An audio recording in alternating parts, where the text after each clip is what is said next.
ఆత్మను ఆశ్రయించిన వాడు ఆనంద స్థితిలో ఉంటాడు అని సద్గురువుల జీవితంలోకి వచ్చాకే అర్థమవుతూ ఉంటది.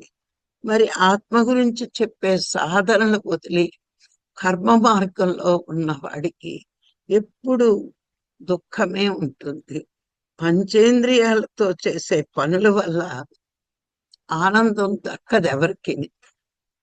అంటే నోటితో మంత్రాలు చెప్పడం కానీ, జపం చేయడం కానీ, చేతులతో పూజలు చేయడం కానీ, శరీరాన్ని తీర్థయాత్రలు తిప్పడం కానీ, ఇట్లాంటివి ఏం చేసినా మానవుల్లో దుఃఖం పోదు, అజ్ఞానము పోదు. ఎంతవరకు అజ్ఞానం పోదో అంతవరకు మానవుల్లో దుఃఖం పోదు. అంటే మరి పూజ చేసిన నాళ్ళు ఎవరైనా చూస్తే ఇది మంచా ఇది చెడ్డ అని ఎప్పుడూ తెలుసుకోరు ఎవరు. అక్కడ ఇంకా అహంకారం ఉంటుంది. ఏంటంటే నాకన్నీ తెలుసు, నాకెవరు చెప్పక్కర్లేదు, నేను చేసిందే కరెక్ట్ అనుకుంటూ చేస్తూ ఉంటారు. అక్కడ మంచి చెడ్డ అనే ఆలోచన ఉంటుంది.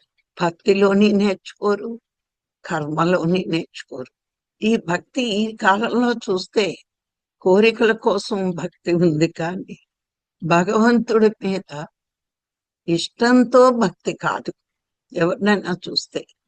అందుకే దేవుళ్ళని మారుస్తున్నారు, ఊళ్ళు మార్చి మార్చి వెళ్తున్నారు, మతాలు మారుస్తున్నారు. ఎన్ని మార్చినా వాళ్ళ కష్టాలు మాత్రం పోవట్లేదు. ఎందుకు అంటే ప్రతి కష్టానికి కారణం కోరికలే అనేది గురువు వచ్చే వరకు ఎవ్వరికి అర్థం కాదు. ఎక్కువగా ఎంతవరకు అజ్ఞానాన్ని పెంచుకుంటామో ఆ అజ్ఞానం వల్లే కోరికలు, బంధాలు.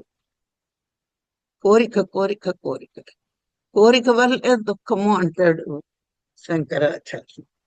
ఆ కోరికలు కోరుతాం, తీరకపోతే క్రోధం వస్తుంది. క్రోధం బాగా పెరుగుతుంది. పెరిగినప్పుడు బుద్ధి నశిస్తుంది. బుద్ధి నశించినప్పుడు వివేకం కూడా కోల్పోతూ ఉంటాడు. వివేకమే లేనప్పుడు వైరాగ్యము రాదు.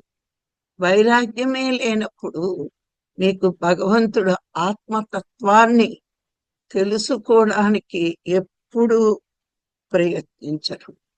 అందుకే ముందు భగవంతుడు మానవులకి కష్టాలు ఇచ్చి తన వైపు తిప్పుకుంటాడు అని